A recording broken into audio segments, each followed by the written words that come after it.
کیونکہ جس طرح سے اس وقت ملک میں تضادات بڑھ رہے ہیں، مطلب عوام بہت زیادہ غصے میں، مہنگائی نے ان کو پیس کے رکھ دیا ہے، اور اس کا فائدہ جو ہے انتہا پسند قوتیں آج بھی کہیں نہ کہیں اٹھا رہی ہیں، کل کو اور زیادہ اٹھا پائیں گی۔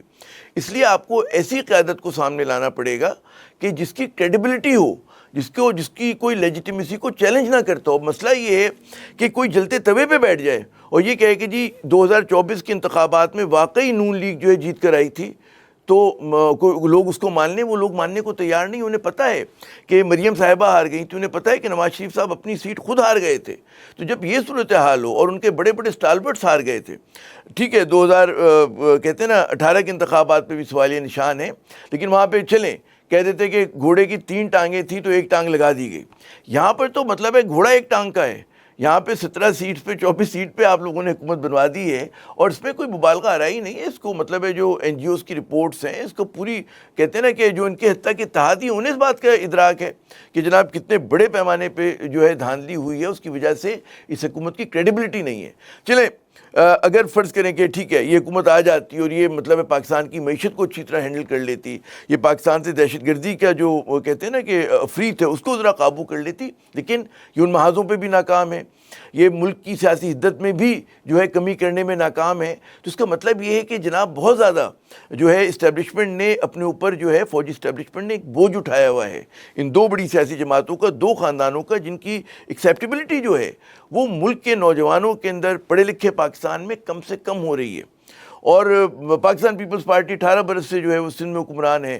دیہی سندھ کی آپ حالت دیکھ لیں، شہری سندھ کی حالت دیکھ لیں، آ کر وہ خود دورہ کر لیں، ان کو خیر ہمیں ان کو دورہ کروانے کی کیا ضرورت ہے، جو فیصلہ ساز ہے انہیں پتہ ہے صورتحال کا۔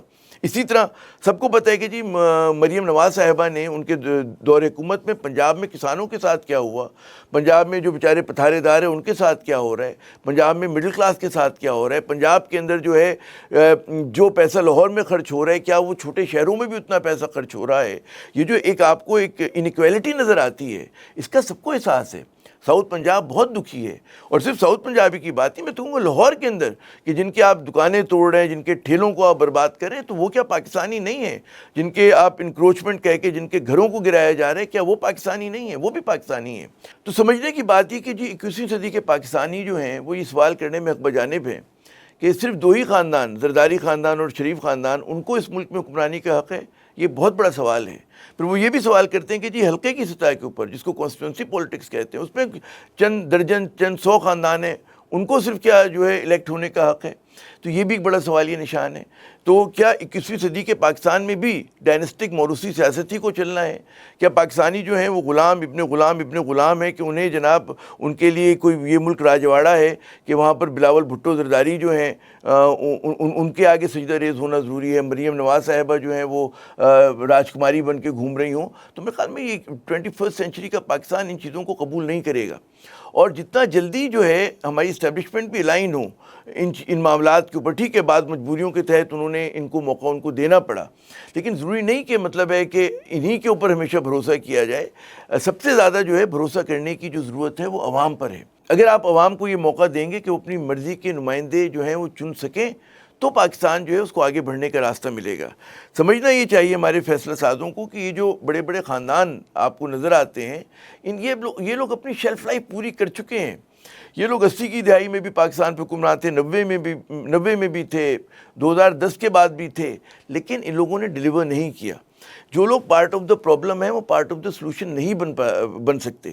اب سوال یہ پیدا ہوتا ہے کہ جو انیشیٹو لیا گیا ہے نیشنل ڈائیلاگ کمیٹی کی جانب سے، ان کے سامنے جو ہے کہتے ہیں حالات بہت پیچیدہ ہیں، تو ان کا ایک ٹاسک یہ کہ جی حزب اختلاف کو متحد کریں، اور جو ان کے دل میں یہ خواہش ہے کہ جی تمام مسلمان بیٹھ کے گفتگو کرنے لگیں، تو یہ خواہش نہیں ہو سکتی۔ کچھ فرق کرنا پڑے گا کہ جی کچھ لوگ جو ہیں وہ آپ کو پتہ ہوں گے کہ جو آپ ریفارمز چاہتے ہیں اس کی راہ میں سب سے بڑی کہتے ہیں نا وہ ایک دیوار ہیں، ان سے آپ کو چھٹکارا حاصل کرنا ہوگا، اور پھر جو اصل اس ملک میں طاقت ہے ان کو قائل کرنا پڑے گا کہ جناب وہ مذاکرات میں آئیں، وہ بیٹھیں، پاکستان کو آگے بڑھانے کے لیے ایک راستے کا تعین کریں، اور ملک کو جو ہے وہ فری فیئر الیکشنز کی طرف لے کے جائیں.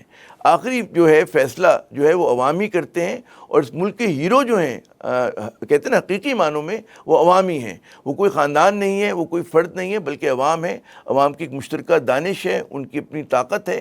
جب تک اس پہ بھروسہ نہیں کیا جائے گا پاکستان کو آگے بڑھنے کی راہ نہیں ملے گی. عامر صاحب کو اجازت, خدا حافظ.